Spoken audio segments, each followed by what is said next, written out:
की अभी हम देवेंद्र फडणवीस की बात कर रहे हैं। एक चेहरा अमित शाह के बाद एक चेहरा उनका जुड़ गया कि भाई बीजेपी की आने वाले दिनों में, आने वाले सालों में कमान किसके हाथ में होगी। पर एक चेहरे ने तो अपना लठ, अपना खूंटा गाड़ दिया है, वो है योगी आदित्यनाथ भी। तो एक महाराष्ट्र में राजनीतिक एक धारा चल रही है, एक उत्तर प्रदेश में जो वो धारा बदलने की भी कोशिश की गई थी, वो उसने कोर्स करेक्शन कर लिया है और धारा में भी मजबूती आ गई। योगी आदित्यनाथ भी तो अब कतार में खड़े हो गए हैं।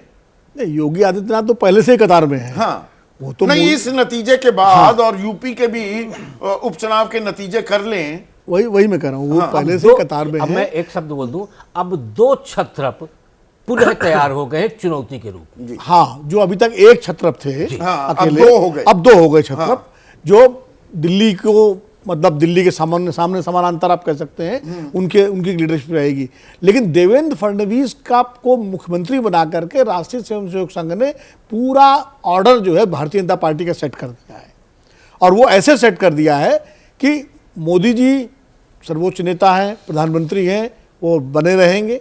लेकिन उसके बाद का जो ऑर्डर है, उसमें जो लोग सोच रहे थे कि हम आगे आ जाएंगे, उसमें उन्होंने चेक लगा दिया कि भाई देवेंद्र फडणवीस भी है, योगी आदित्यनाथ भी है। खोल दिया है। हाँ, खोल दिया है, खोल दिया है कि योगी आदित्यनाथ भी है। और देवेंद्र फडणवीस के पक्ष में कई बातें जाती हैं। और इसमें दिलचस्प बात यह है कि देवेंद्र फडणवीस तो संघ की पृष्ठभूमि के हैं, योगी आदित्यनाथ की संघ की कोई पृष्ठभूमि नहीं है। और पर संघ उनका भी खुलकर समर्थन कर रहा है। नहीं, योगी आदित्यनाथ चूंकि साक्षात हिंदुत्व हैं, हाँ, जो हिंदुत्व, तो वो उनका भी ये अच्छा शब्द इस्तेमाल, उनका भी उपयोग है, उनका एक उपयोग है योगी आदित्यनाथ का, क्यों जब जरूरत पड़ेगी अगर ध्रुवीकरण की, तो योगी आदित्यनाथ आगे आ जाएंगे। लेकिन सरकार शिक्षित मान लिया जाएगा। लेकिन सरकार बनाने के लिए या शासन सत्ता के लिए द्वितीय वर्ष है, तृतीय है, कौन सा है? योगी आदित्यनाथ नहीं, उनको संघ शिक्षित मान लिया गया क्योंकि वो साक्षात हिंदुत्व है।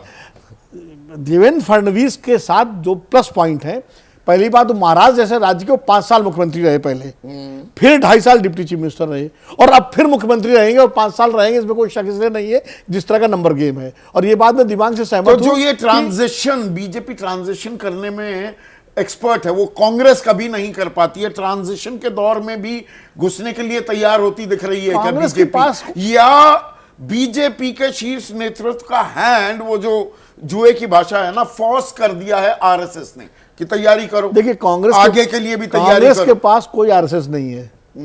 कांग्रेस के पास कोई ऐसा संगठन नहीं है जो उसको कंट्रोल करे और उसके फैसले करे। बीजेपी की सबसे बड़ी ताकत ही राष्ट्रीय स्वयंसेवक संघ है। अगर राष्ट्रीय स्वयंसेवक संघ को माइनस कर दी तो बीजेपी भी कांग्रेस हो जाएगी। उस समय तो अगले दौर की तैयारी के लिए मजबूर कर दिया है आरएसएस ने बीजेपी को, या बीजेपी की खुद की तैयारी है? नहीं, आरएसएस ने मजबूर किया है। जो देखिए, बीजेपी आज की तारीख में लोकसभा चुनावों के बाद आरएसएस ने जिस तरह अपनी भूमिका को स्पष्ट किया है, और जो दिबांग ने बड़ी अच्छी बात कही कि पहली बार आरएसएस ने ओन किया है विक्ट्री को हरियाणा और महाराष्ट्र में। वरना तो हम तो जी सोशो कल्चरल ऑर्गेनाइजेशन, सांस्कृतिक सामाजिक संगठन है। ये जवाब है नड्डा जी के बयान का। हाँ, कि आपको हमारी जरूरत है, ये स्पष्ट कर दिया है। और देवेंद्र फडणवीस को बनाने के लिए जो अड़चनें लग रही थी, बनाने में बाधाएं थी, नहीं, ये कोशिश भी ये भी थी, जवाब दिया है आपने। क्योंकि बीजेपी इतनी कवर की है, आपसे और विजय दोनों से मैं एक छोटा सा कमेंट चाहूंगा।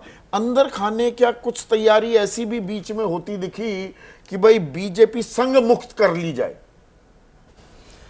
नहीं, ये कुछ लोगों का ऐसा मानना है कि ये कोशिश हो रही थी और वो कोशिश नाकाम साबित हुई। 240 सीटों पर रह गई बीजेपी, 272 अपने दम पर नहीं लाई।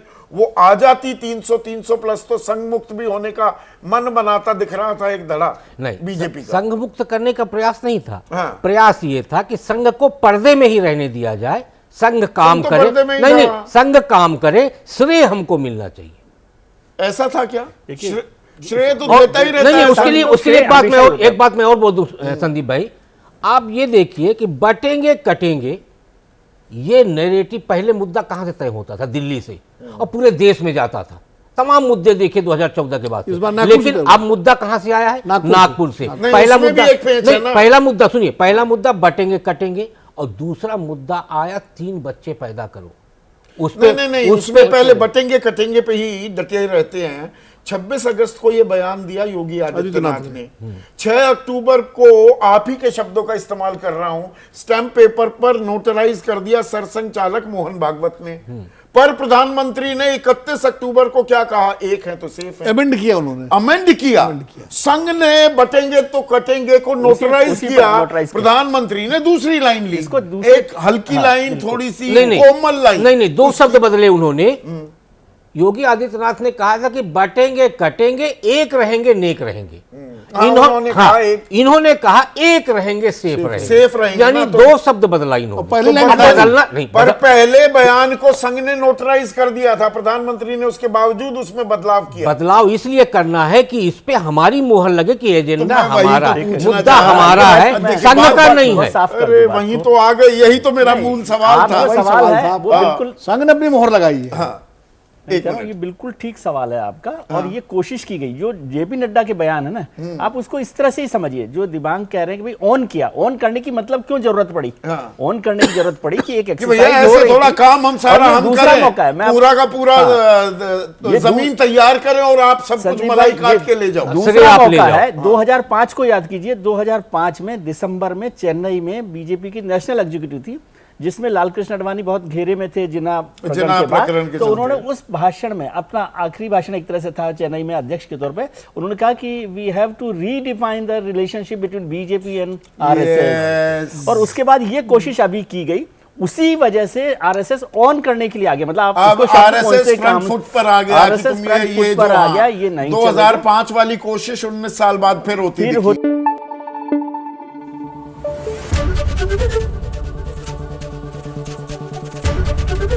एबीपी न्यूज आपको रखे आगे।